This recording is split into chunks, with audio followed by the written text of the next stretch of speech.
كتاب الله وخير الهدي هدي محمد صلى الله عليه وسلم وشر الأمور محدثاتها فإن كل محدثة بدعة وكل بدعة ضلالة.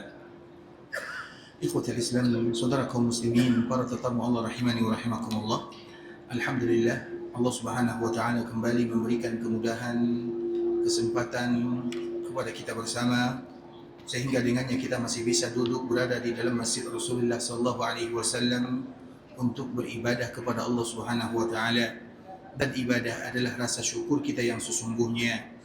Dan masalah bersyukur kepada Allah Subhanahu wa taala, Allah Subhanahu wa taala sebutkan di dalam Al-Qur'an dalam dua tempat yang harus kita ketahui siapa kita yang sesungguhnya. Yang pertama Allah sebutkan di dalam surah Ibrahim, wa in ta'uddu ni'matallahi la tuhsuha. Semua ayat ini kita hafal, tapi mesti kita ingat apa sambungan ayat berikutnya. Allah Subhanahu wa taala sebutkan wa in ta'uddu ni'matallahi la tuhsuha. Kalau kalian hitung nikmat Allah, ingat ya, Allah sebutkan nikmah. Nikmat itu maknanya satu nikmat. Artinya kalau kalian menghitung satu nikmat Allah, kalian tak akan sanggup menghitungnya. Itu baru satu. Macam mana kiranya kalau kita menghitung nikmat yang banyak? Satu nikmat saja tak akan sanggup, apalagi nikmat yang lain. Allah sebutkan wa in ta'uddu ni'matallahi la tuhsuha. Kalian tidak akan sanggup hitung. Kemudian apa sambungan ayatnya? Innal insana ladzalumun kaffar. Di antara salah satu sifat manusia yang Allah sebutkan dalam ayat ini, sungguh manusia mereka punya dua sifat. Yang pertama zalum, yang kedua kafar. Zalum itu artinya bukan zalim. Zalum itu maknanya banyak kezalimannya. Kafar itu bukan ingkar, tapi banyak keingkarannya. Dan itu adalah sifat kita, sifat yang disebutkan oleh Allah Subhanahu wa taala. Tapi alhamdulillah, ayat ini ikhwatul Islam kembali diulang oleh Allah Subhanahu wa taala dalam surah An-Nahl. Surah An-Nahl ini disebutkan oleh para ulama dengan suratul ni'mah. Jadi kalau ada yang sebutkan surat ni'mah, apakah ada dalam Al-Quran surat ni'mah? Ada. Atau nama lainnya adalah suratul Nahl, karena dari awal sampai akhir Allah bercerita tentang nikmatnya, sehingga disebut dengan suratul ni'mah. Atau nama lain disebut dengan suratul Nahl. Allah kembali sebutkan wa in ta'uddu ni'matallahi la tuhsuha, sama dengan ayat yang tadi Allah sebutkan dalam surah Ibrahim, tapi akhirnya tak sama. Di surah Ibrahim Allah sebutkan manusia betul-betul banyak zalimnya dan banyak ingkarnya. Di dalam ayat ini Allah sebutkan innallaha laghafurur rahim. Sesungguhnya Allah itu Maha Pengampun dan Maha Penyayang. Maknanya kezaliman kita banyak, kita tidak akan pandai bersyukur kepada Allah.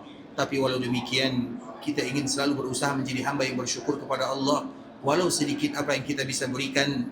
Dan sesungguhnya Allah Subhanahu wa taala Maha Pengampun lagi Maha Penyayang kepada hamba-hambanya. Kemudian salawat beriringan salam semoga senantiasa tercurahkan bagi junjungan alam Nabi kita yang mulia, uswah dan qudwah kita bersama Muhammad bin Abdullah sallallahu alaihi wasallam, yang mana kewajiban kita kaum muslimin adalah senantiasa memperbanyak mengucapkan salam dan salawat kepada Rasulullah sallallahu alaihi wasallam sesuai dengan perintah Allah azza wa jalla, ya ayyuhalladzina amanu, wahai orang-orang yang beriman, sallu alaihi, perbanyaklah mengucapkan salawat kepada Rasul kalian, wasallimu, perbanyaklah kalian mengucapkan salam, taslima, betul-betul sangat amat banyak mengucapkan salam dan salawat kepada baginda Rasulullah sallallahu alaihi wasallam. Sehingga para sahabat mereka bertanya kepada Nabi, terkhusus bagi kita yang mungkin diberikan oleh Allah azza wa jalla kemudahan bangun di malam hari. Dan rata-rata kaum muslimin mereka bisa bangun di malam hari. Bisa jadi karena mereka pergi ke tandas, atau karena mimpi sehingga bangun, atau karena yang lainnya. Maka ada dua ibadah yang terbaik. Kalau kita tak bisa salat, maka ada dua ibadah yang terbaik ketika kita terbangun di malam hari, walau hanya 1 menit sahaja. Yang pertama adalah beristighfar. Wabil ashari hum yastaghfirun. Kalau sekiranya kita bisa mengucapkan istighfar dikala kita bangun di akhir malam. Biasanya kan bangun di akhir malam kan, bukan di awal malam. Karena di awal malam biasanya kaum muslimin baru mereka tidur. Di akhir malam itu ada yang nak pergi ke tandas, atau anak menangis, atau karena yang lainnya. Biasanya ada bangun di malam hari. Makanya Allah sebutkan wabil ashari hum yastaghfirun. Ini adalah ibadah yang terbaik. Walau satu kata saja, walau satu kalimat Allah mufili, kemudian tidur lagi tak ada masalah. Maka kita sudah masuk ke dalam ayat ini. Setiap kali bangun ikhwatul Islam, astaghfirullah. Kemudian yang kedua, ibadah yang kedua adalah ibadah memperbanyak salawat kepada baginda Rasulullah sallallahu alaihi wasallam. Kalau ini bisa kita lakukan, apa kata Nabi sallallahu alaihi wasallam? Idzan tukfa hammuka wa tughfar dzambuk. Kalau itu kalian lakukan, ada dua. Yang pertama, semua masalah yang kalian hadapi dalam dunia Allah selesaikan semuanya. Masalah di dunia ini bukan masalah. Bahkan masalah di dunia ini orang yang tak punya masalah. Karena kalau ada orang yang tak punya masalah dalam kehidupan dunia, berarti ia sedang bermasalah. Yang bermasalah adalah imannya. Kalau kita tak punya masalah, berarti kita dalam masalah. Karena ketika seorang hamba tak punya masalah, berarti tanda Allah tak sayang kepada dirinya. Itu kaedahnya. Sehingga kita ini banyak masalahnya. Masalah itu bukan masalah. Masalah itu menjadi masalah besar kalau Allah tak bantu kita menyelesaikan masalahnya. Nah, di antara salah satu caranya ikhwatul Islam adalah memperbanyak mengucapkan salam dan salawat kepada baginda Rasulullah sallallahu alaihi wasallam. Sehingga Nabi sebutkan tukfa. Tukfa itu maknanya kafa. Kafa itu cukup, Allah yang selesaikan habis. Makanya disebut dengan tukfa hammuk. Selesai masalahmu, kegundahanmu, selesai semuanya. Kalau kita melakukan memperbanyak mengucapkan salam dan salawat kepada Nabi sallallahu alaihi wasallam. Tukfa hammuka wa tughfaru dzambuk. Yang pertama, Allah selesaikan masalah kamu di dunia. Yang kedua, Allah ampunkan dosamu. Kalau Allah ampunkan dosa, maka itu tanda Allah akan memberikan kemudahan masuk ke dalam surga Allah Subhanahu wa taala. Ternyata ibadah mengucapkan salam dan salawat kepada Nabi adalah ibadah yang bisa memberikan manfaat dunia dan akhirat. Dan orang yang tak mau mengucapkan salam dan salawat kepada Nabi adalah orang yang rugi dunia dan akhirat. Mengucapkan salam dan salawat kepada Nabi dalam 1 menit bisa kita ucapkan puluhan sallallahu alaihi wasallam. Allahumma salli wa sallim wa barik wa an'im. Dengan bahasa-bahasa yang ada kalimat salam dan salawatnya. Dan ibadah ini adalah ibadah yang sama, tidak ada kekhususan. Kita yang ada di kota Madinah, kita yang luar Madinah, sama hukumnya, tak ada bezanya, sama semuanya. Bahkan cucu Nabi sallallahu alaihi wasallam menyebutkan ma anta wa man bil Andalus illa sawa. Kamu yang ada di Madinah di samping perkuburan Nabi dengan kamu yang ada di Andalusia ujung barat dunia sama. Maknanya kalau ada orang yang mengucapkan salawat kepada Nabi dan dia berada di ujung dunia, di bagian timur, maka itu akan sampai kepada baginda Rasulullah sallallahu alaihi wasallam. Kalau kita tahu ini, apakah perlu lagi kita mengatakan nanti kalau kamu ke Madinah sampaikan salam dan salawat saya kepada Nabi? Kira-kira perlu lagi atau tak perlu? Perlu lagi tidak kira-kira? Kenapa demikian ikhwatul Islam? Itu hadiah terindah dari Allah untuk umat Nabi dimanapun mereka. Makanya Nabi sebutkan, Sallu alayya fa inna taslimakum la yabaluni aina ma kuntum. Salawatlah kalian, salamlah kalian kepada diriku, karena di mana saja kalian melakukannya pasti sampai kepada aina ma kuntum. Bahasa jelas dari Nabi sallallahu alaihi wasallam. Sama hukumnya. Bisa jadi orang yang berada di luar lebih sempurna salam dan selawatnya kepada baginda Rasulullah sallallahu alaihi wasallam dibanding mereka yang ada di dalam Madinah. Atau sebaliknya, maknanya tak ada kekhususan. Mau di Madinah, di luar Madinah, di Mekah, semua sama. Yang tak sama itu adalah berziarah ke perkuburan Nabi sallallahu alaihi wasallam, baru itu berbeza. Dan itulah kekhususan kita yang ada di kota Madinah. Karena di kota Madinah ini ikhwatul Islam, 5 tempat yang kita kunjungi. Yang pertama adalah Masjid Nabawi, yang kedua adalah Masjid Quba, yang ketiga berziarah ke perkuburan baginda Rasulullah sallallahu alaihi wasallam sekaligus sahabatnya Abu Bakar dan Umar radhiyallahu taala anhuma. Kemudian berziarah ke perkuburan Baqi' Al-Gharqad, kemudian berziarah ke perkuburan syuhada Uhud. Ini yang paling penting dan yang terpenting, dan itulah makna dan tujuan keberadaan kita di Madinah, 5 ini. Selebihnya ikhwatul Islam itu hanya pergi jalan-jalan sahaja. Selebihnya pergi jalan-jalan sahaja atau ingin mendalami sejarah baginda Rasulullah sallallahu alaihi wasallam, tapi tak ada nilai keutamaan di dalamnya. Bisa dipahami? Makanya yang penting adalah 5 tempat ini di Madinah. Yang pertama Masjid Nabawi. Alhamdulillah kita selalu berada di Masjid Nabawi. Perbanyak waktu berada di Masjid Nabawi. Masjid Nabawi bukan hanya untuk melaksanakan salat 5 waktu sahaja. Apalagi sekarang ikhwatul Islam, alhamdulillah ini masa di mana kaum muslimin tak banyak berada di Masjid Nabawi. Karena sebentar lagi insyaAllah akan melaksanakan ibadah haji, sehingga kaum muslimin mungkin untuk sementara untuk yang melaksanakan ibadah umrah tak boleh masuk dulu untuk persiapan melayan tetamu Allah Subhanahu wa taala yang sekejap lagi mereka akan sampai ke Mekah dan Madinah. Sehingga masa kita di sini tak banyak kaum muslimin itu adalah masa kita beribadah kepada Allah Subhanahu wa taala. Berlama-lama, berdoa, bermunajat, baca Quran, itu yang mesti kita lakukan. Dan kita semuanya berniat, ya Allah, saya tak akan pulang ke kampung halaman kecuali saya khatamkan Al-Quran. Itu adalah cara salah satu membuat motivasi. Satu hari mesti 5 juzuk, 5 salat, 1 juzuk misalnya. Itu motivasi kaum muslimin. Ada yang sudah khatamkan Al-Quran selama umrah? Ada? Ada yang sudah khatamkan Maul Taibah? Kita tanya kepada diri ini, ikhwatul Islam, kita sudah khatamkan yang mana? Yang mana kita sudah khatam? Kita sudah khatam baca Quran atau khatam belanja? Atau berkeliling ke sana ke sini? Allahu a'lam. Makanya motivasi kita ini tak banyak orang di Masjid Nabawi. Terutama semakin berkurang motivasi kita berlama-lama di Masjid Nabawi. Sehingga kita fokus yang nak berdoa, berdoalah sebanyak-banyaknya. Yang meminta, meminta sebanyak-banyaknya. Yang bermunajat, bermunajat sebanyak-banyaknya. Yang nak ingin menangis, menangislah sebanyak-banyaknya. Itu merupakan di antara salah satu masa dan kesempatan kita untuk beribadah kepada Allah Azza wa Jalla. Sehingga itu yang kita lakukan di Masjid Nabawi. Maknanya Masjid Nabawi bukan hanya untuk salat 5 waktu sahaja, untuk baca Quran, berzikir, berdoa dan ibadah-ibadah yang lain. Kemudian yang kedua adalah Masjid Quba. Datang ke Masjid Quba, datang berkali-kali. Kalau ada masa, ada rezeki, ada kesempatan, datang. Satu kali datang di pagi hari, datang di siang hari, datang di petang hari. Lakukan salat, karena satu kali salat 2 rakaat sahaja dengan syarat yang telah ditentukan oleh baginda Rasulullah SAW. Ke umrah, sama pahalanya dengan umrah. Pahalanya sama dengan umrah. Di mana lagi kita akan mencari pahala sebesar ini? Tidak ada di dunia kecuali di Masjid Quba sahaja. Kemudian ikhwatul Islam, yang ketiga adalah berziarah ke perkuburan baginda Rasulullah SAW dengan kita mengucapkan Assalamualaikum ya Rasulullah wa rahmatullahi wa barakatuh. Sallallahu wa sallama wa baraka alaika wa jazaka afdala ma jaza nabiyan an ummati.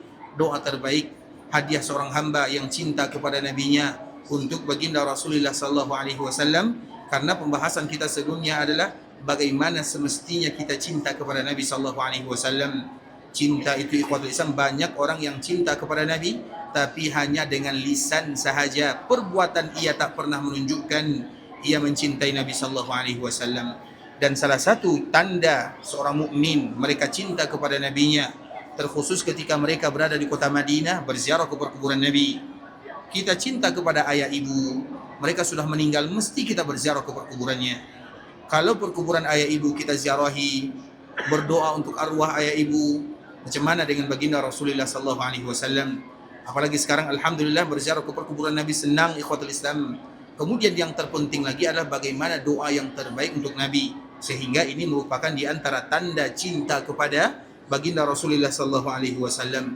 Kita berziarah dengan mengucapkan Assalamualaikum ya Rasulullah wa rahmatullahi wa barakatuh.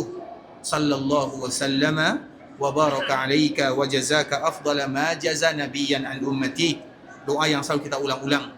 Kemudian macam begitu juga ketika kita berziarah ke perkuburan Abu Bakar As-Siddiq.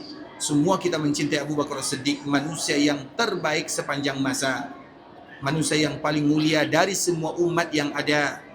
Abu Bakar As-Siddiq radhiyallahu ta'ala anhu, mertua Nabi, sahabatnya Nabi, orang yang paling cinta kepada baginda Nabi SAW. Dan ketika kita berziarah ke perkuburan Abu Bakar As-Siddiq, maknanya tanda kita mencintai Nabi SAW. Karena kaedah yang sebelumnya kita sebutkan ikhwatul Islam, mencintai seseorang adalah dengan mencintai apapun yang ia cinta. Itu kaedah dalam cinta, undang-undang cinta. Undang-undang cinta, mencintai apapun yang dicintai oleh orang yang kita cintai. Yang kita cintai secara mutlak melebihi segala-galanya adalah baginda Rasulullah SAW. Di antara tanda cinta kepada Nabi, mencintai apapun yang dicintai oleh Nabi SAW, semuanya. Kemarin kita telah contohkan ikhwatul Islam masalah makanan saja. Masalah makanan saja, maka kita berusaha untuk mencintai makanan yang Nabi suka, walau itu tidak wajib, tapi itu adalah tanda kita cinta.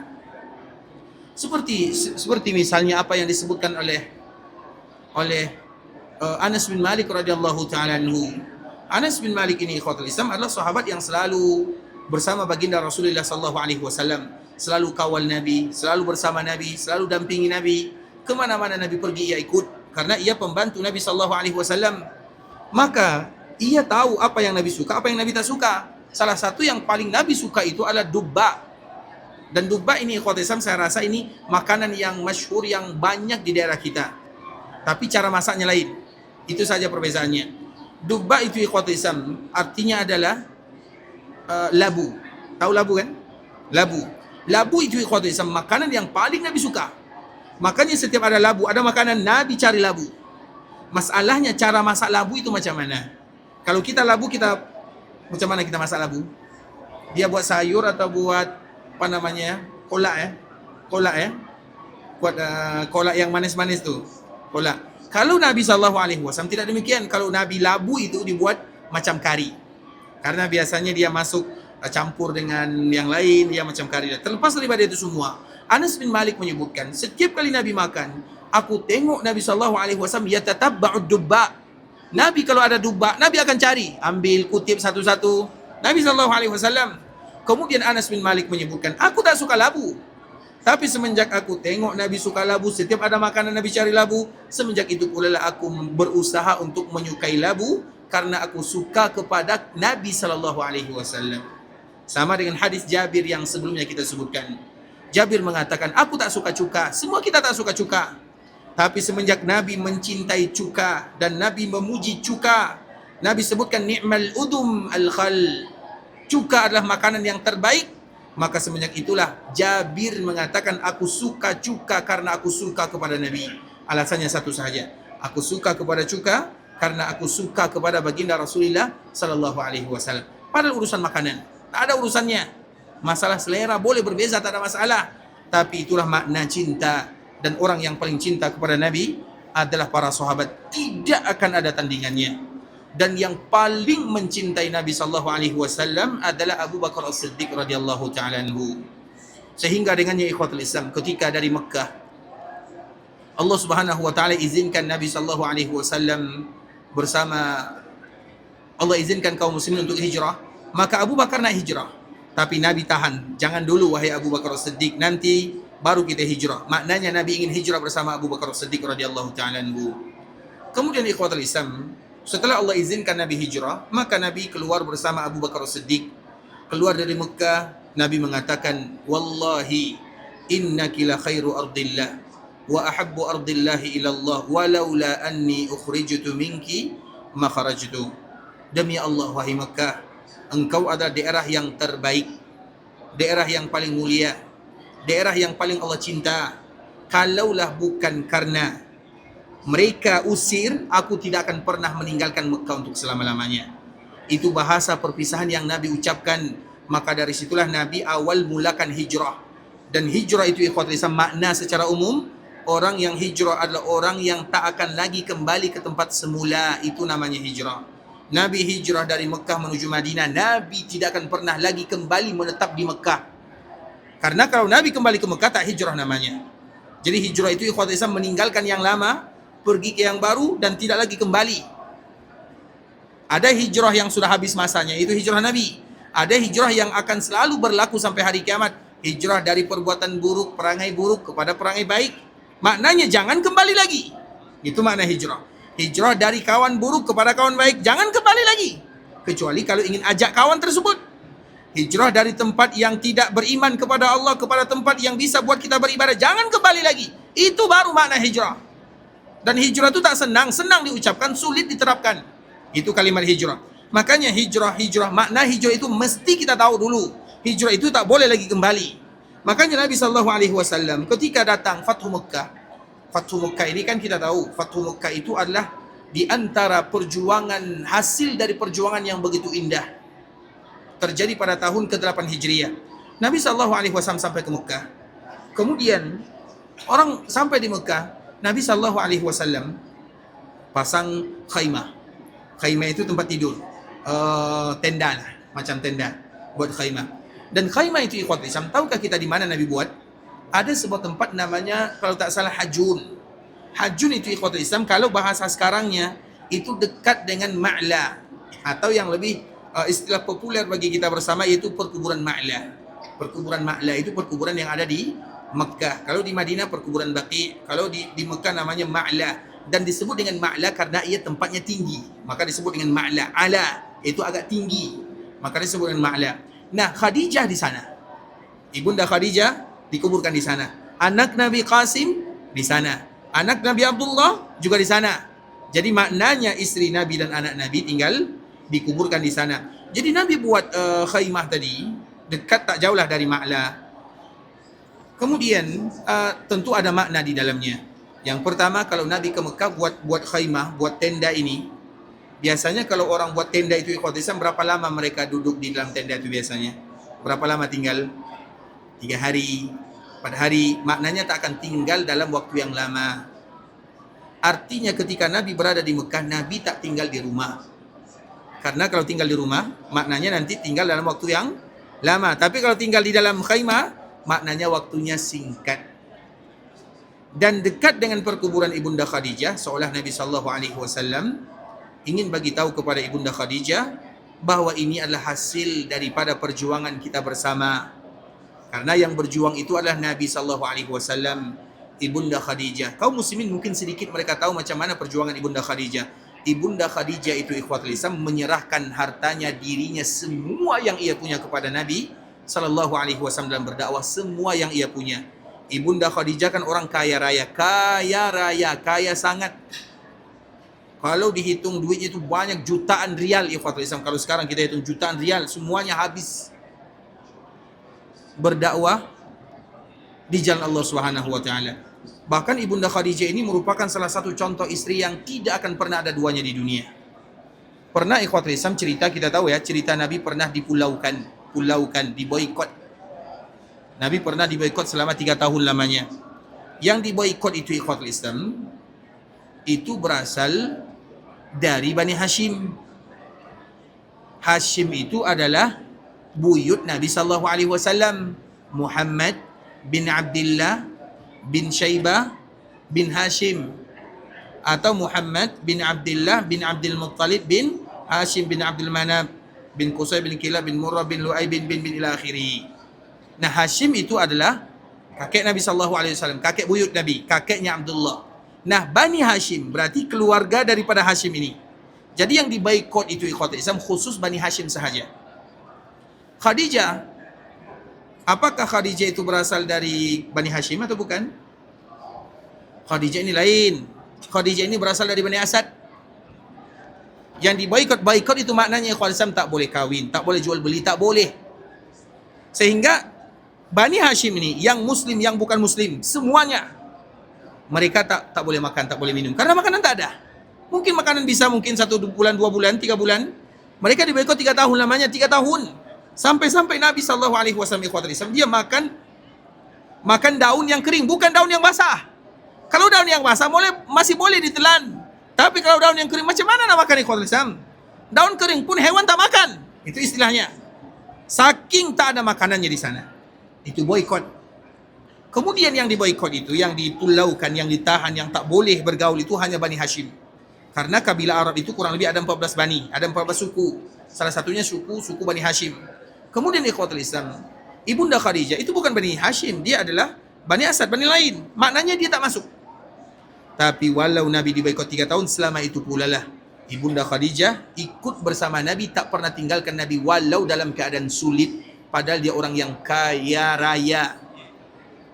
Itulah yang menyebabkan pada akhirnya Ibunda Khadijah, karena Ibunda Khadijah lebih tua dari Nabi, sehingga badan dia tak kuat. Kalau Nabi masih kuat, kalau yang masih muda masih kuat. Tapi Ibunda Khadijah, karena kita menyebutkan ikhwatul Islam, Khadijah menikah dengan Nabi, ada yang sebutkan umur 40 tahun, ada yang sebutkan umur 28 tahun. Terlepas daripada umur Ibunda Khadijah, yang penting Ibunda Khadijah lebih tua dari Nabi, dan ia tak kuat menahan boikot ini, dan itulah yang sebabkan ia sakit. Pada akhirnya Ibunda Khadijah dipanggil oleh Allah Subhanahu wa taala. Itulah perjuangan Ibunda Khadijah, takkan pernah meninggalkan Nabi walau dalam keadaan apa sahaja. Sehingga ketika Nabi diberikan kemenangan dikala terjadi Fathu Mekah, Nabi dekat dengan perkuburan Ibunda Khadijah, seolah Nabi mengatakan, wahai Khadijah, ini hasil daripada perjuangan kita bersama. Allah nampakkan kepada diriku, tapi Allah panggil dirimu. Seolah itu bahasa cinta baginda Rasulullah SAW. Makanya Ibunda Aisyah menyebutkan, tidak ada wanita di dunia yang paling aku cemburu kecuali Khadijah. Padahal dia tak berjumpa, walaupun berjumpa bersua, tapi hanya sedikit sahaja. hanya sekedar tahu saja. Kenapa Ibunda Khadijah paling cemburu? Padahal tak sama ikhwatul Islam lain.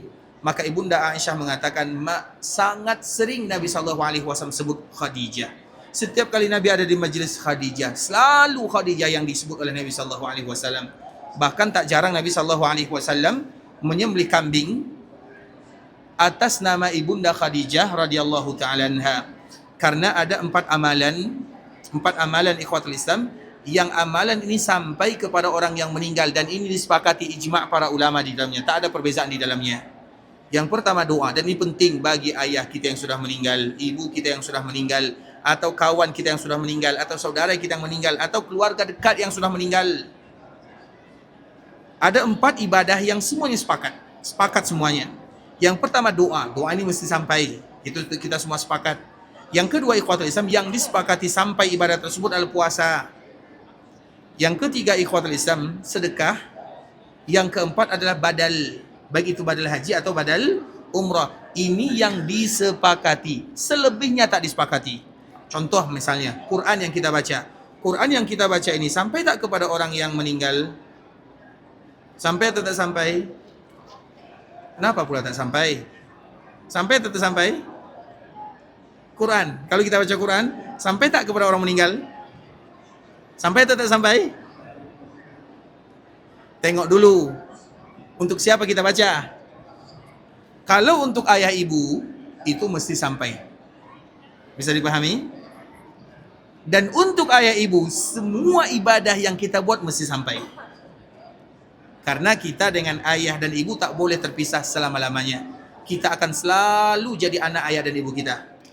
Maka niatkanlah selalu, ya Allah, semua ibadah yang aku lakukan sampaikan untuk ayah ibuku yang sudah meninggal. Jangan pernah lupa. Dan ini adalah di antara bentuk anak yang paling berbakti kepada orang tuanya. Sehingga ia berniat, ia tak berniat, ibadahnya akan sampai. Karena kita beribadah seperti ini, bisa jadi karena orang tua kita. Kita tak tahu macam mana ayah ibu kita dulu berdoa di malam hari dikala kita tidur. Ya Allah, jadikan anakku berkah. Ya Allah, berikan rezeki. Ya Allah, mudahkan urusannya. Ya Allah, panggil dia melaksanakan haji. Allahu alam. Banyak ayah kita, ayah mak kita yang tak sampai ke sini, tapi kita sampai di sini. Itu bukan karena kita ikhwatul Islam. Ingat itu baik-baik. Macam sekarang kita punya anak, mereka tidur, mereka tak tahu apa yang kita doakan kepada Allah Azza wa Jalla. Kita berdoa di malam hari, Allah jaga anak saya, dikala saya hidup, dikala saya meninggal, jaga mereka, berikan keberkahan, mudahkan urusan. Bukankah itu yang kita doakan untuk anak-anak kita? Itu pula yang orang tua kita doakan untuk kita dulu. Makanya di antara bentuk anak itu ikhwatul Islam, berdoa kepada Allah, ya Allah, jadikan semua yang aku lakukan ini sampai kepada ayah ibu, semuanya. Dalam bentuk kebaikan, salat, puasa, zakat, haji, umrah, sedekah, zikir, semuanya. Karena antara ayah dan ibu tak akan pernah terputus untuk selama-lamanya. Maka mesti hadirkan kalimat ini. Bahkan disebutkan oleh para ulama, ingat baik-baik bahasa ini. Sesiapapun yang lupa berdoa dalam satu hari untuk ayah dan ibunya, maka ketahuilah ia itu adalah anak yang durhaka. Jangan lewatkan satu hari kecuali kita katakan, ya Allah, ampunkan dosa ayahku, ampunkan dosa ibuku. Itu baru anak yang berbakti. Kalau perlu, dia mengatakan, ya Allah, aku niatkan semua yang aku lakukan. Apapun yang kita buat, apapun kita niatkan, tak diniatkan, semuanya sampaikan kepada ayah ibuku. Karena ibadah yang kita lakukan, mereka yang ajar, mereka yang sekolahkan, mereka yang didik, mereka bangunkan kita subuh, mereka yang ajarkan kita salat, ajarkan puasa, ajarkan sedekah, mereka semuanya. Oleh karena itu ikhwatul Islam, kalau apalagi baca Quran, jadi baca Quran itu sampai atau sampai. Kalau masalah orang tua ikhwatul Islam tak boleh lagi dibahas. Connecting, maknanya mesti sampai. Nah, masalahnya kalau kita kepada orang lain, baca Quran untuk orang lain selain orang tua, sampai atau tak sampai? Sampai atau tak sampai? Tengok dulu, dia baca Quran untuk orang lain karena duit, atau betul-betul karena ingat kawannya. Kan banyak orang yang baca Quran untuk orang lain karena nanti saya bagilah upah sekian lah misalnya. Doakan nanti saya bagi 100 real lah, 200 real misalnya. Tengok dulu apa niatnya. Maka kalau memang terjadi perbezaan para ulama ikhwatul Islam, ada yang menyebutkan sampai dan yang menyebutkan tak sampai. Tapi ingat ikhwatul Islam, seseorang yang betul-betul ikhlas maka itu akan sampai. Tapi kalau dia baca Quran untuk makan-makan, jadi tujuan itu lain. Jadi dia baca Quran, ada makan sedap ini, makan itu makannya tak akan sampai. Maka tengok kepada tujuannya. Kalau nak baca Quran, ikhwatul Islam, sila baca, tak ada masalah. Ya Allah, bahkan bertawasul kepada Allah. Jadikan itu sebagai alat tawasul. Ya Allah, aku baca Quran ini, saya ingat saudaraku, kawanku, kawan dulu kami bermain, sekarang ia sudah meninggal. Sampaikan ibadah ini kepadanya, maka tak ada masalah. Jadikan itu sebagai tawasul tanpa terikat dengan apa-apa sahaja. Tak terikat waktu, tak terikat tempat. Maknanya dikala kita berada di sini, kita ingat kawan, tiba-tiba ingat, ya Allah, ampunkan dosa kawan saya dengan baca Quran yang tadi saya lakukan. Paham sampai di sini, ikhwatul Islam? Itu terjadi perbezaan. Yang disepakati itu hanya 4 yang tadi kita sebutkan. Nah, begitu juga dengan salah satunya adalah sedekah. Salah satu yang Nabi SAW buat untuk Ibunda Khadijah adalah senantiasa sembelih kambing. Senantiasa sembelih kambing untuk Ibunda Khadijah. Makanya kalau kita misalnya ingat mak ayah kita, kemudian mereka meninggal, sembelih misalnya kambing. Ya, kalau tak sanggup kambing, ya bisa jadi sembelih kerbau lah. Kalau tak sanggup kan, tak sanggup juga sembelih onta. Kan macam tu kan untuk orang tua kan, semakin ke atas kan. Kita ini ikhwatul Islam, bakhil kepada orang tua dikala mereka hidup dan kikir dikala mereka wafat. Itu dia sifat seorang anak tu. Bakhil ketika mereka hidup, kikir setelah wafat, kedekut di akhirat. Itu sifat anak untuk orang tuanya. Dan kita selalu bagi contoh ya. Misalnya orang tua kita punya 1.000 rial. Orang tua kita punya 1.000 rial. Dari 1.000 rial ini, kira-kira untuk anak dia berapa? Berapa untuk anak dia? Kalau orang tua punya duit 1.000 rial, untuk anak dia berapa? Berapa? 1.000 semua. Kita balikan. Kita seorang anak punya 1.000 rial, berapa untuk ayah ibu kita? Berapa? Ayo mengaku saja. Berapa yang kita bagi? Ada 50 rial? Itu udah besar tuh 50 rial? Mungkin ada 10 rial. Mungkin ada yang tak bagi. Kan orang tua saya kan banyak duit. Ini bukan masalah banyak duit di kota Islam. Ini masalah bakti. Itu di masa hidup. Di masa mereka wafat, macam itu juga. Kita pergi haji atau pergi umrah. Mohon maaf ya, yang sakit hati, jangan dengarkan, tutup telinga. Kita pergi umrah, sampai di Mekah. Selesai umrah, duduk 1 hari, 2 hari, 3 hari di Mekah. Kemudian, kita pergi Tan'im. Macam tu kan? Biasanya pergi Tan'im, apa yang kita buat? Apa yang kita buat? Umrah. Miqat, iya kan? Miqat, umrah. Umrah untuk siapa biasanya? Kalau enggak untuk emak, untuk ayah. Untuk orang tua. Betul atau tak? Nah, ongkos kita berapa? Kalau kita sendiri? Kalau di Indonesia, 30 juta. Kalau Malaysia, 8.000. Kalau di sini mungkin 5.000. Anggaplah seperti itulah. Untuk kita. Untuk mak ayah kita, ongkosnya 20 rial sahaja. Kan ke Tan'im 20 rial kan? Bukankah itu kedekut namanya? Dikala mereka hidup dan dikala mereka, kalau nak ingin umrahkan orang tua, semuanya bagi. 30 juta, 10.000 ringgit, bagi semuanya. Untuk kita baru nanti. Yang di Tan'im itu baru untuk kita balikan. Paham maksudnya? Dengan syarat kalau kita sudah pernah umrah. Dengan syarat kalau kita sudah pernah, betul paham nih, tak sakit hati nih. Kenapa kita bagi yang murah untuk ayah ibu? Bahkan ikhwatul Islam, kenapa kita, kan mumpunglah kita ada di Mekah lah, umrah kan. Kenapa kita tak balik bagi yang terbaik? Yang terbaik. Makanya jangan jadi bakhil di kala mereka hidup, kikir setelah mereka wafat, itulah maknanya. Nah, salah satunya ikhwatul Islam adalah masalah yang tadi disebutkan oleh Nabi SAW. Nabi SAW selalu, kalau ingat Aisyah, sembelih kambing, bagi-bagikan kepada kawan-kawan Aisyah. Seperti itulah yang kita buat. Sembelih kambing, kerbau, kalau sanggup. Kemudian bagi-bagi kepada orang-orang yang dikenal oleh ibu kita, ayah kita. Tapi ingat, bebas tanpa terikat waktu, tempat. Artinya sembelih selesai bagi-bagi. Itu saja. Karena biasanya ibadah itu ikhwatian tak ada yang sulit. Sembelih kambing, itu tak sulit. Sembelih kambing. Kambing harganya di sini anggaplah 400-500 rial. Kemudian biasanya di sini, sembelih kambing, potong-potong, bagi tetangga, selesai. Sehingga kita bisa buat selalu. Tapi kalau di kita, yang mahal itu bukan sembelih kambingnya. Yang mahal itu kalau kita buat kenduri. Paham maksudnya? Macam akikah, ikhwatul Islam, macam akikah. Akikah itu mahal atau murah? Mahal atau murah? Akikah tak mahal. Yang mahal itu undangannya, kendurinya, makan-makannya. Karena akikah kan 1 ekor kambing yang perempuan. 1 ekor kambing berapa harganya? 400-500 real. 2 ekor kambing 1.000. Yang mahal itu apa? Kendurinya, undangannya. Undangannya ada 100 orang, itu yang mahal. Macam umrah, mahal atau murah? Murah. Yang mahalnya belanja. Oleh-oleh buat tangan. Itu yang mahal. Karena ibadah tak ada yang mahal. Yang mahal itu kita yang buat mahal sendiri. Paham sampai di sini? Akikah tak mahal. Yang mahal itu kalau kita undang dulu, acara dulu, itu yang buat mahal. Apalagi sekarang kan akikah macam walimah. Macam orang nikah. Kenduri besar. Tak salah kalau kita ada rezeki, tak salah. Tapi salah kalau kita menjadikan itu bagian daripada agama. Itu yang salah. Faham? Akikah itu Nabi sebutkan sembelih kambing, kemudian nanti oleskan wewangian di kepala anak, dicukur, kemudian oleskan wewangian kepada anak di umur dia 7 hari atau 14 hari atau 21 hari. Selesai. Nabi tak pernah bagi tahu nanti sembelih kambing masa bagi undang. Enggak. Bagi-bagi selesai. Kami kalau di sini akikah, potong kambing, cari harga kambing yang 1 tahun, karena kambing itu minimal umurnya 1 tahun. Kalau domba umurnya 6 bulan. Cari yang paling kecil, yang sesuai harga lah, yang kita bisa. Kemudian sembelih, potong-potong, bagi ke kawan. Kasih tetangga 1 kilo, 2 kilo, selesai. Itulah akikah. Akikah itu hanya suruh potong kambing, bukan masak kambing. Kalau masak kambing, kita sanggup, alhamdulillah. Kita sanggup tambah lagi kambing 5, alhamdulillah. Tambah ayam lagi, alhamdulillah. Tambah kerbau lagi, tak ada masalah. Karena kita nak bagi makan kaum muslimin, tak ada masalah. Tapi ingat, akikah, ibadah untuk umrah tidak ada yang sulit. Karena tidak mungkin Allah perintahkan kita beribadah kemudian menyulitkan. Makanya nanti jangan takut punya anak banyak ya. Akikah kan mahal kan? Akikah tak pernah mahal. Yang mahal itu adalah yang tadi kita bagi tahu.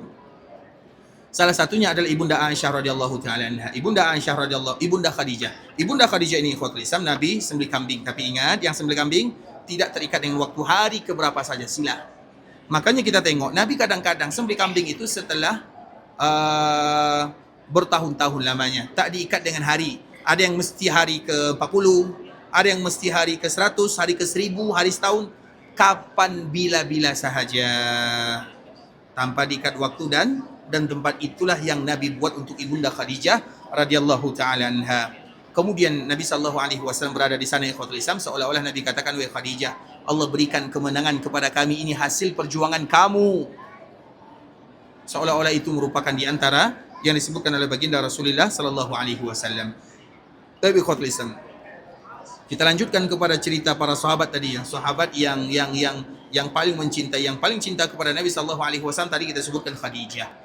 Kemudian yang paling cinta Nabi, Khadijah berjuang. Coba tengok, cinta itu perjuangan, pengorbanan, itu makna cinta. Abu Bakar As-Siddiq begitu juga ikhwatul Islam. Abu Bakar As-Siddiq ketika ia keluar hijrah bersama Nabi sallallahu alaihi wasallam, Nabi sebutkan, "Wallahi innaki la khairu ardillah." Wahai Makkah, engkau tanah yang terbaik. Wa ahabbu ardillahi ilallah, tanah yang paling Allah suka. Walaula anni ukhrijtu minki ma kharajtu. Kalau aku tak diusir, aku tak akan keluar. Sehingga Nabi tak pernah lagi ke Mekah untuk berdiam lama. Hanya untuk beribadah sahaja. Selesai ibadah Nabi balik ke Madinah. Itulah makna hijrah. Hijrah itu tinggalkan, jangan kembali lagi. Hijrah apapun namanya. Kemudian ikhwatul Islam, ketika Nabi keluar dari Mekah, Nabi bersama Abu Bakar As-Siddiq. Nabi berdiam di gua Sur 3 hari. Dan gua Sur ini ikhwatul Islam, gua yang kecil, tak besar. Tempat di dalamnya itu juga tak besar. Makanya orang-orang Quraisy ketika mencari Nabi dan Abu Bakar As-Siddiq, apa kata Abu Bakar As-Siddiq? Ya Rasulullah, kalau sekiranya ada di antara mereka, karena orang Quraisy itu sudah ada di atas, di mulut atas, di atas bukitnya. Kalau ada di antara mereka yang menengok ke bawah, la absarana, maka kita akan ditangkap. Abu Bakar demikian ikhwatul Islam, mengatakan demikian, bukan berarti Abu Bakar takut, bukan. Tapi Abu Bakar terlalu sayang kepada Nabi sallallahu alaihi wasallam. Itu alasannya. Kemudian setelah itu ikhwatul Islam, Nabi dan Abu Bakar selalu berjalan dari Gua Thur menuju Madinah. Tahukah kita apa yang Abu Bakar buat? Abu Bakar buat ikhwatul Islam, dia tak pernah berada di samping Nabi. Perjalanan 6 hari 6 malam dari Gua Thur ke kota Madinah. Abu Bakar di kanan Nabi, di kiri Nabi, di depan Nabi, di belakang Nabi. Takut kalau ada yang susul Nabi, maka ia yang pertama kali lawan. Biarkan Nabi, biarkan saya terbunuh asal Nabi selamat. Abu Bakar As-Siddiq radhiyallahu ta'ala anhu. Hijrah itu tak senang ikhwatul Islam, terutama yang dilakukan oleh Abu Bakar As-Siddiq. Kemudian pernah ikhwatul Islam, Abu Bakar itu pernah bersama Nabi dan Nabi tidur di atas kakinya Abu Bakar As-Siddiq. Kemudian dikala Nabi tidur, Tiba-tiba ada yang menyebutkan, ya ada beberapa riwayat dia. Ada yang menyebutkan ada warna hitam yang banyak kaki yang menyengat tu apa namanya? Kalajengking, kalajengking, warna hitam. Lipan lain ya. Lipan warna pink ya. Lipan itu yang macam mana ya? Saya lupa. Yang hitam dia ada di ekornya itu ada gigitan, kalajengking. Jadi ada yang sebutkan kalajengking, ada yang sebutkan ular. Jadi Nabi SAW tidur. Dan Nabi SAW tidur di atas kakinya Abu Bakar Siddiq, lelah, penat. Kemudian Abu Bakar jaga-jaga. Nah, tiba-tiba datang ular dan kalajengking atau kemudian kalau Abu Bakar bunuh, Abu Bakar bergerak, Nabi bangun. Kalau Abu Bakar tak bunuh, Nabi diam saja, maka Abu Bakar akan disengat. Macam mana rasa sengat kalajengking? Nanti coba rasalah. Kalau nak tahu. Atau ular, coba rasa. Agar kita tahu pedih ikhwatul Islam. Saya dulu pernah rasa waktu kecil ya, waktu ke kebun, waktu ke ladang, ke sawah, itu betul-betul menangis 5 hari 5 malam. Apalagi kalau ular. Abu Bakar Siddiq ikhwatul Islam, dia kalau bergerak, dia kalau bunuh, dia akan melakukan gerakan, kakinya akan bergerak. Kalau bergerak, Nabi akan bangun. Kalau ia tak bergerak, diam saja, bukan berarti tak usaha. Takut Nabi bangun untuk jaga Nabi, karena ia cinta kepada Nabi SAW. Untuk jaga Nabi, biarkan Nabi istirahat, biarkan dia berkorban untuk Nabi SAW. Bukankah itu makna cinta ikhwatul Islam? Cinta itu mesti ada perjuangan. Abu Bakar Siddiq radhiyallahu taala anhu. Akhirnya Abu Bakar Siddiq memilih yang kedua, digigit oleh ular atau kalajengking. Sakit ikhwatul Islam, berdarah biru. Kemudian Abu Bakar tahan. Kalau Abu Bakar tahan selalu bisa mati ikhwatul Islam. Tapi tak ada masalah, demi berkorban untuk baginda Rasulullah sallallahu alaihi wasallam. Lepas Nabi bangun, Nabi nampak ada darah. Kemudian Nabi bertanya, apa yang terjadi wahai Abu Bakar Siddiq? Maka Abu Bakar menceritakan, tadi ada ini ya Rasulullah. Maka di saat itulah Nabi sallallahu alaihi wasallam baca ruqyah ya. Baca doa atau baca ruqyah, dan itu adalah doa yang terbaik, ruqyah.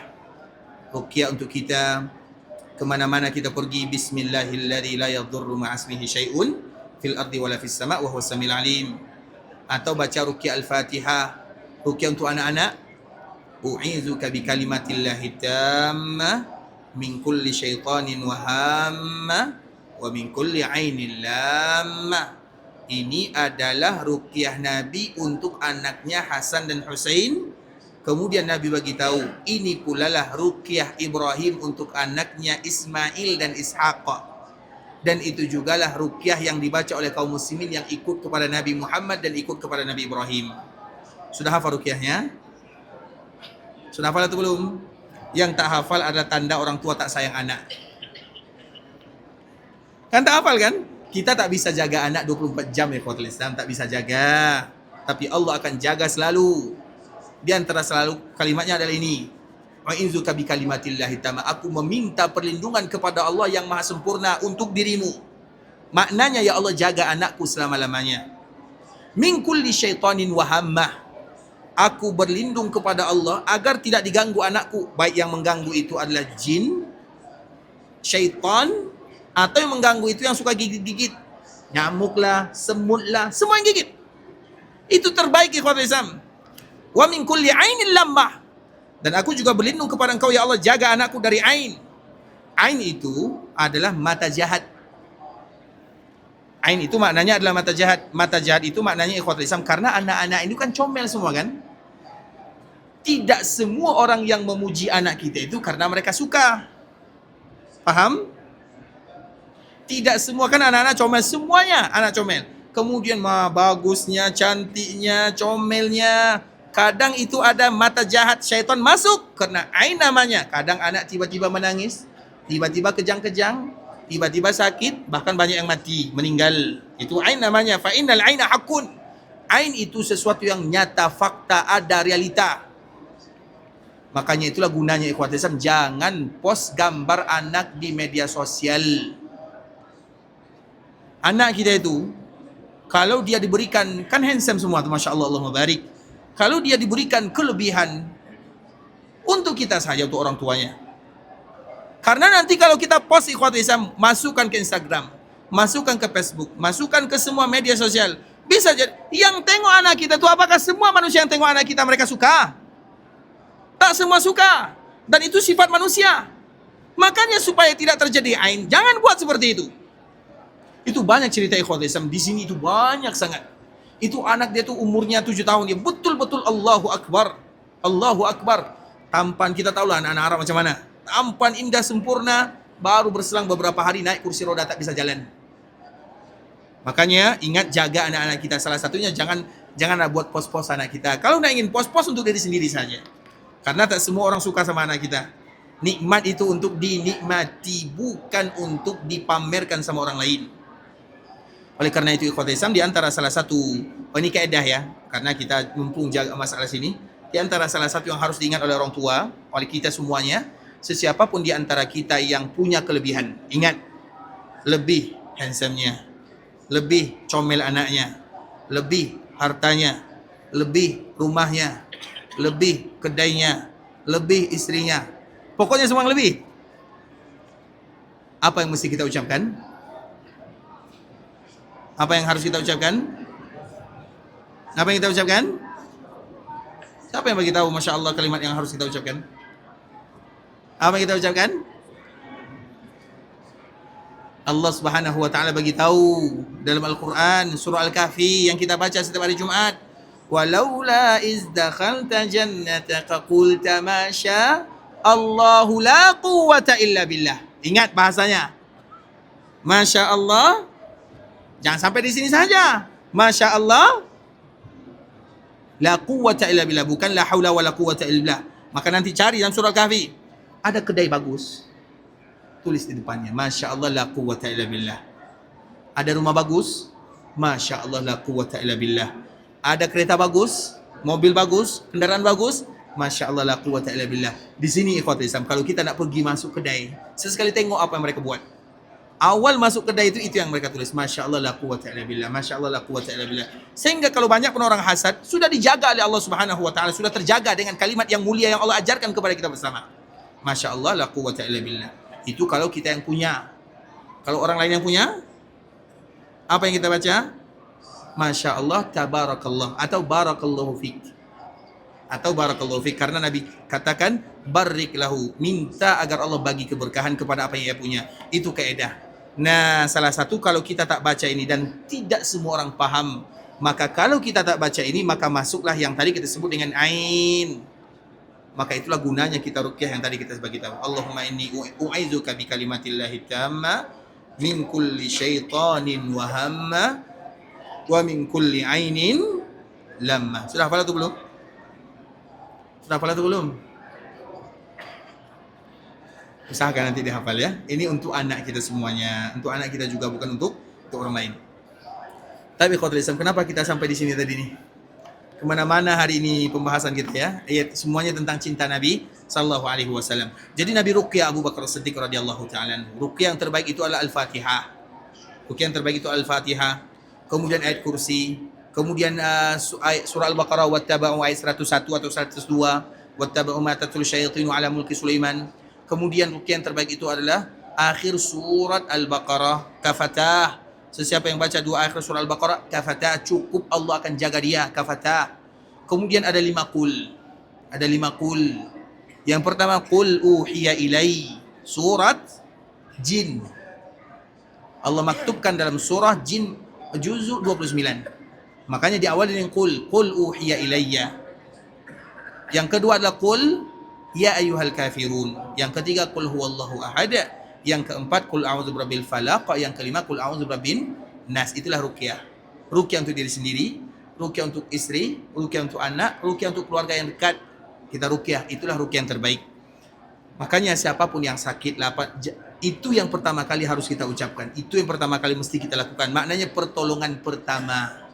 Pertolongan pertama adalah kalimat-kalimat yang tadi kita sebutkan. Karena tidak ada kalimat yang terindah kecuali kalimat yang Allah ajarkan. Salah satunya adalah ruqyah Nabi untuk Ibrahim, untuk Abu Bakar Siddiq. Alhamdulillah, gigitan kalajengking dan gigitan ular tadi Allah berikan kesembuhan. Alhamdulillah. Abu Bakar melihat bisanya keluar. Jadi bisa karena dia tadi sabar. dia keluar visanya. Alhamdulillah Allah berikan kemudahan kepada Abu Bakar Siddiq radhiyallahu taala anhu. Terlepas daripada itu semua ikhwatul Islam, kita hanya ingin sampaikan itulah makna daripada cinta kepada Nabi sallallahu alaihi wasallam. Cinta Nabi itu bukan hanya ucapan saya cinta Nabi, saya cinta Nabi, saya cinta Nabi. Tak. Apa bukti kita cinta Nabi sallallahu alaihi wasallam? Buktikan. Baca sejarah Nabi, baca agama, ikuti sunnah Nabi, kemudian pelajari agama Nabi sallallahu alaihi wasallam. Itu baru cinta namanya. Buktikan cinta kita kepada Nabi. Kita mencintai Nabi ikhwatul Islam lebih mudah dibandingkan sahabat mencintai Nabi sallallahu alaihi wasallam. Sahabat cinta Nabi, mereka berjuang bersama Nabi. Nabi ada di sana. Salah satunya adalah Talha. Kita selalu sebutkan contoh ini ikhwatul Islam, Talha bin Ubaidillah. Talha ini ikhwatul Islam disebutkan oleh Nabi sallallahu alaihi wasallam, "Man ahabba an yanzura ila syahidin yamshi ala wajhil ardi falyanzur ila Talha." Sesiapa di antara kalian yang nak tengok orang syahid, nak jumpa orang syahid, tapi ia masih berjalan di bumi. Ia syahid, tapi masih berjalan di bumi. Syahid itu kan sudah meninggal, tapi ini syahid yang masih hidup. Maka tengok Talha. Sahabat menyebutkan, kalau kalian cerita tentang perang Uhud, semua perang Uhud itu untuk Talha, milik Talha. Semuanya. Kita tahu macam mana perjuangan dikala terjadi perang Uhud. Semua perang Uhud itu milik Talha. Tentu kita bertanya, ikhwatul Islam, kenapa jadi milik Talha? Apa yang Talha buat? Ketika terjadi perang Uhud ini, ikhwatul Islam, perang Uhud itu terjadi di hari Sabtu. Di hari Jumat, Nabi SAW berkhutbah. Kemudian Nabi mendengar kabar bahawa orang-orang Quraisy datang dipimpin oleh Abu Sufyan. Maka Nabi SAW mengatakan kepada para sahabatnya, "Ya Rasul, wahai para sahabatku, apa yang kita buat?" Orang-orang Quraisy dekat. Kemudian, apakah kita tunggu mereka di sini? Kita tak keluar atau kita keluar? Kita tunggu atau kita keluar? Dijawab oleh orang-orang yang tak ikut perang Badar.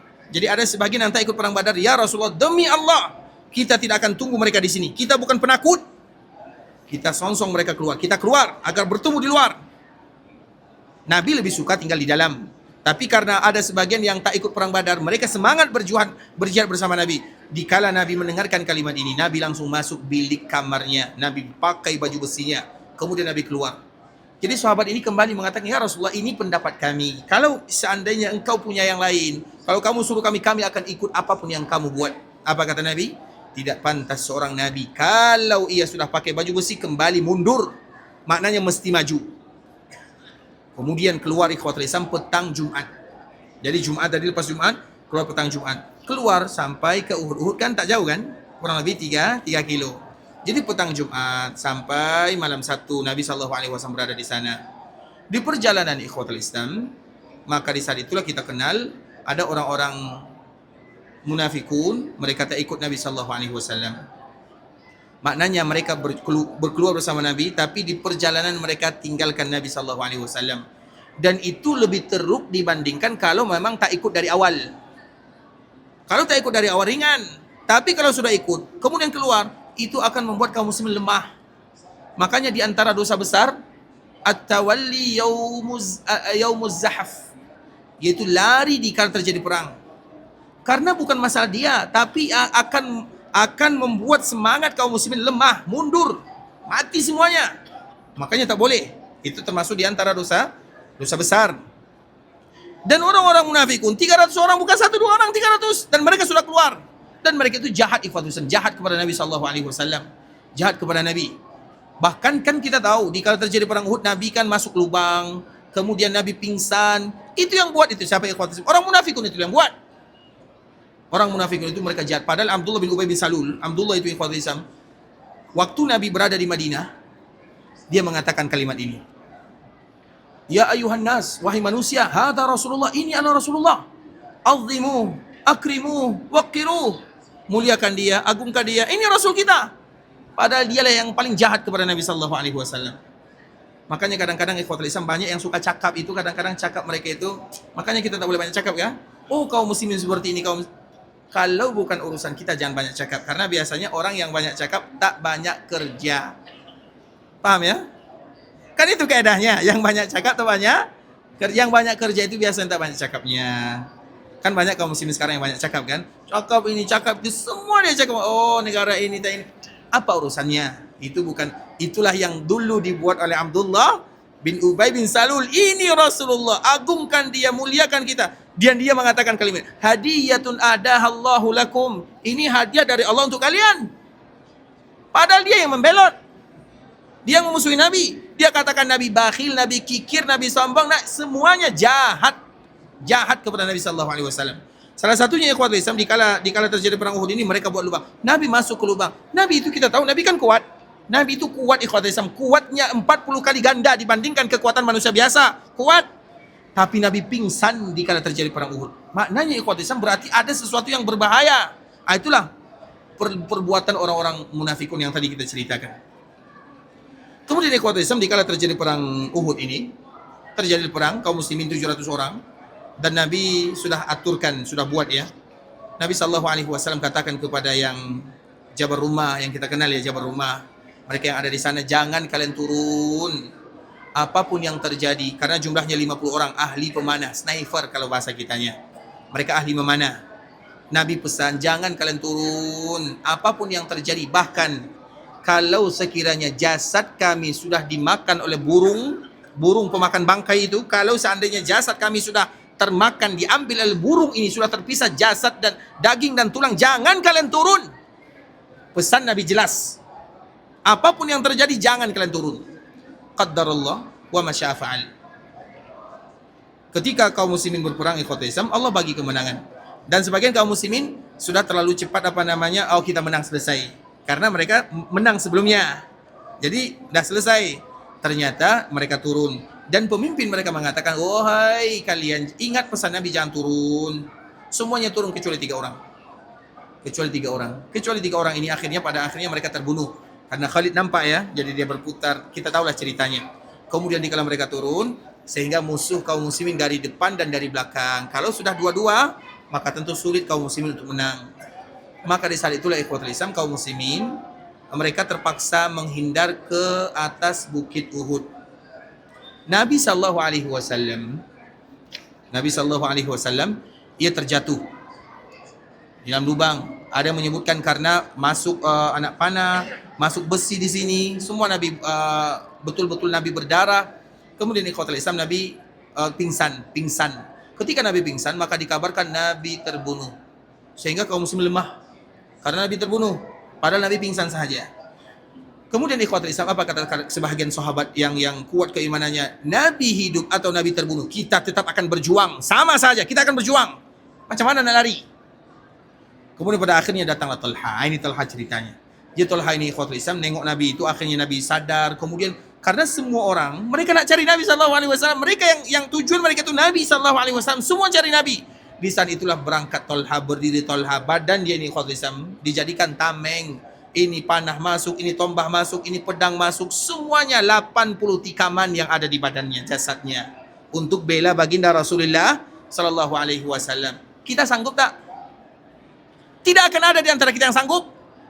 Mereka melakukan yang demikian atas satu makna cinta kepada Nabi sallallahu alaihi wasallam. Sehingga Talha sebutkan, apa kata Talha? Talha sebutkan kepada Nabi, nahri duna nahrika ya Rasulullah. Ya Rasulullah, biarkan ini yang putus, asal kau selamat. Itu maknanya nahri duna nahrik. Cinta yang luar biasa tak akan terbayangkan kecuali mereka yang sanggup melakukannya, sahabat radhiyallahu taala anhum ajma'in. Maka dari situlah ikhwatul Islam Nabi sebutkan, man ahabba an yanzura ila syahidin yamshi ala wajhil ardi falyanzur ila Talha. Sesiapa kalian yang ingin tengok orang yang syahid tapi masih hidup, tengok Talha. Kenapa? Karena perjuangan dia bela Nabi sallallahu alaihi wasallam. Itu cinta. Kita kalau hidup di zaman Nabi, kita tak tahu kita bersama Nabi atau kita bersama Abu Jahal, Allahu alam, kita tak tahu. Sekarang kita hidup dan kita tak boleh bahas masa lalu. Kita hidup di masa kita. Pertanyaannya, apa yang kita buat untuk mencintai Nabi sallallahu alaihi wasallam? Itu pertanyaannya. Apakah kita sudah belajar agama Nabi? Senang ikhwan belajar agama Nabi, tanda cinta Nabi. Belajar sejarah Nabi, tanda cinta Nabi. Belajar tentang kehidupan Nabi, tanda cinta Nabi. Berselawat kepada Nabi, tanda cinta Nabi. Amalkan ajaran Nabi, ikuti sunnah Nabi, tanda cinta Nabi. Selesai. Kenapa kamu buat ini? Karena saya cinta Nabi sallallahu alaihi wasallam. Bukankah itu jawaban yang terbaik? Terlepas daripada hukum, mau hukumnya wajib, mau hukumnya sunnah, mau hukumnya mubah, tapi kalau Nabi buat, aku buat karena Nabi buat, karena aku cinta Nabi. Selesai. Kenapa kamu bersiwak? Siwak saja contohnya. Siwak tak wajib. Tapi kalau ada yang bertanya, kenapa kamu bersiwak? Karena saya cinta Nabi. Selesai jawabannya. Itu jawaban yang terbaik sepanjang masa. Karena cinta. Apalagi yang wajib? Apalagi yang wajib? Kenapa kamu seperti ini? Nabi buat selesai. Itu makna daripada cinta kepada Rasulullah sallallahu alaihi wasallam. Insyaallah masalah cinta ini ikhwatul Islam belum selesai ya, karena cinta ini betul-betul cinta kepada Nabi, betul-betul pembahasan yang harus diingat oleh kaum muslimin, karena banyak yang cinta Nabi tapi Nabi tak cinta dia. Banyak yang cinta Nabi tapi Nabi tak cinta dia. Maka kemarin kita sebutkan perkataan Imam Ibnu Katsir, qala al-ulama wa qala al-hukama laisa asy-sya'nu an tuhib walakinna asy-sya'na an tuhabb. Kaedah cinta bukan lisan dan kata-kata, tapi kaedah cinta perangai kita dalam kehidupan nyata. Itu kaedah cinta. Tengok apa buktinya cinta Nabi. Oh, ia masuk masjid pakai kaki kanan, cinta Nabi. Oh, ia buat seperti ini sebelum solat, tanda cinta Nabi. Oh, ia diangkat pakaiannya, tanda cinta Nabi. Oh, ia suka yang putih karena cinta Nabi. Buat aturan dalam hidup, semuanya karena cinta Nabi sallallahu alaihi wasallam. Faham sampai di sini ya? Semoga insyaAllah esok kita kembali sambung. Semoga apa yang kita sampaikan bisa memberikan manfaat, dan semoga kita betul-betul orang yang mencintai Nabi dan Nabi cinta kepada kita. Bukan hanya sekadar kita cinta, Nabi tak cinta, tapi kita mencintai Nabi dan Nabi mencintai kita. Kalau bertemu antara dua cinta, maka itu cinta yang sesungguhnya. Dan semoga dengan kita mencintai Nabi sallallahu alaihi wasallam, Allah mudahkan kita bisa berkumpul bersua bersama Nabi di dalam surganya. Amin amin ya rabbal alamin. Ikhwatul Islam, saudara kaum muslimin, para tetamu Allah, insyaallah esok kita sambung, terkhusus bagi kita yang masih ada di Madinah ya. Tapi kalau ada di antara kita yang ingin pulang kampung, semoga Allah berikan kemudahan, kelancaran dalam perjalanan dan dalam urusannya, kembali ke kampung halaman dalam keadaan sehat walafiat, dan semoga Allah berikan kesempatan berkali-kali agar selalu datang ke tanah suci. Bagi kita yang ingin pergi ke Mekah, semoga Allah Subhanahu wa taala terima amal ibadahnya. Allah kabulkan doa dan permintaannya. Allah jadikan umrah yang ia lakukan umratan mabrurah wa sa'yan mashkura wa sa'yan mashkura wa dzamban maghfura. Kalau ada di antara kita yang berdosa, semoga Allah Subhanahu wa taala ampunkan dosa kita bersama. Semoga Allah ampunkan dosa ayah ibu kita. Semoga Allah jaga kita di dunia dan di akhirat. Semoga Allah berikan keberkahan dalam harta, dalam usaha, dalam keluarga. Semoga Allah berikan keikhlasan dalam ibadah, istiqamah dalam agama, dan semoga semua kita wafat dalam keadaan husnul khatimah. Amin amin ya rabbal alamin. Subhanakallahumma bihamdika asyhadu an la ilaha illa anta astaghfiruka wa atubu ilaik. Shallallahu wa sallim ala nabiyyina wa habibina wa khalilina wa sayyidina Muhammadin wa ala alihi wa sahbihi wa sallam tasliman katsira. Assalamualaikum warahmatullahi wabarakatuh.